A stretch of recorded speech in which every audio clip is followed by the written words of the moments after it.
Hello everyone, welcome and welcome back to my channel. I am Priyanshi Gupta.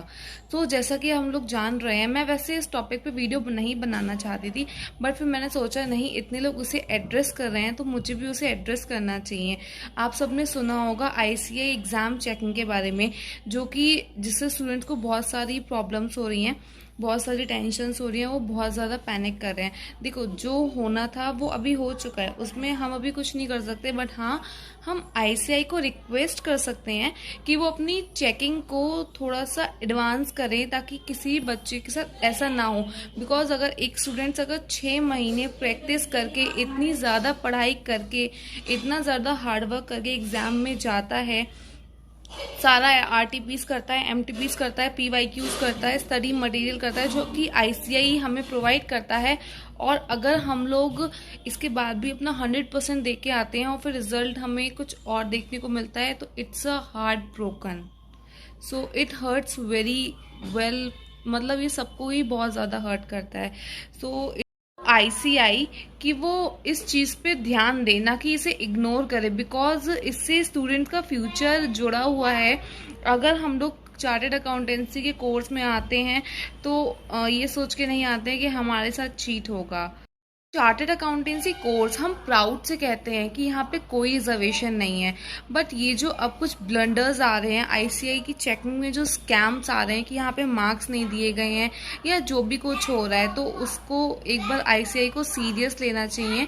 और जो बच्चे इन सब के बारे में सोच सोच के परेशान हो रहे हैं और बहुत ज़्यादा टेंशन ले रहे हैं, पैनिक कर रहे हैं, तो उनसे मैं रिक्वेस्ट करती हूँ कि आप लोगों के पास सिर्फ एक ही चॉइस है कि अभी आप लोगों को नेक्स्ट अटेम्प्ट ही देना है और आपको बहुत 100% अपनी प्रिपरेशन कंप्लीट करनी है। तो बार बार आईसीआई की इस चीज़ के बारे में सोचने में कुछ नहीं हो सकता। सो प्लीज़ आप लोग अपनी पढ़ाई पे फोकस करिए। आप लोग सोच रहे होंगे कि आपको कैसे पता, हम फेल हुए तो हमें पता होना चाहिए, बट नहीं, ऐसा नहीं है। अभी हम जो कर सकते हैं ना, उस पर फोकस करेंगे तो हमारा रिजल्ट बेटर होगा। और डिफ़िकल्टीज के टाइम पे जो इंसान उससे बाहर निकलता है, वही अपनी लाइफ में कुछ कर पाता है। सो आप लोगों को अपनी पढ़ाई पे फोकस करना है, पूरा स्टडी मटेरियल करिए, आरटीपीज, एमटीपीज और पीवाईक्यूज जो आईसीआई निकालता है उसी को पे ध्यान दीजिए और उसे बहुत बहुत ज़्यादा अच्छे से करिए, बिकॉज ऑलमोस्ट पेपर वहीं से आता है।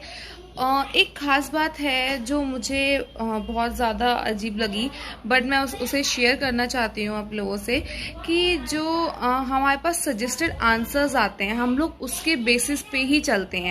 लोग आईसीआई के सजेस्टेड आंसर्स पे बहुत ज़्यादा क्या पूरी तरह से डिपेंडेंट रहते हैं, क्योंकि अगर हमें पता है कि इस चीज़ का आंसर कुछ और है, बट अगर हमारे सजेस्टेड में उसे कुछ और दिया गया है तो हम लोग उसको ज़्यादा प्रेफर करते हैं। So we are dependent on ICI suggested answers. ICI के स्टडी मटेरियल पे हम लोग डिपेंडेंट रहते हैं।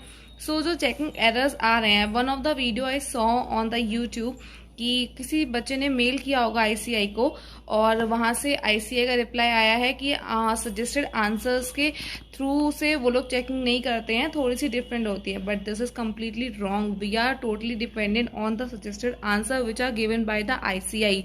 तो अगर हम लोग उस पर इतना डिपेंडेंट है तो वो लोग इतनी ईजिली से ये बात नहीं बोल सकते हैं। सो अभी तो आप लोग सजेस्टेड आंसर्स के थ्रू ही अपनी पढ़ाई कीजिए, और पैनिक करने की जगह बेटर है कि जो हमारा नेक्स्ट अटेम्प्ट है उसमें हम अपना 100% दें। At the end, I want to say that we are not against of the ICI. हम ICI के अगेंस्ट नहीं है, हम उनके साथ ही हैं, बल्कि सारे स्टूडेंट्स उनके साथ है, सारे टीचर्स उनके साथ है, सारे चार्टर्ड अकाउंटेंट उनके साथ है। बट ये राइट किसी को भी नहीं है कि वो डिजर्विंग कैंडिडेट को अनसक्सेसफुल करे, because it really pains. So it's a hardly request to ICI to take it seriously. Thank you.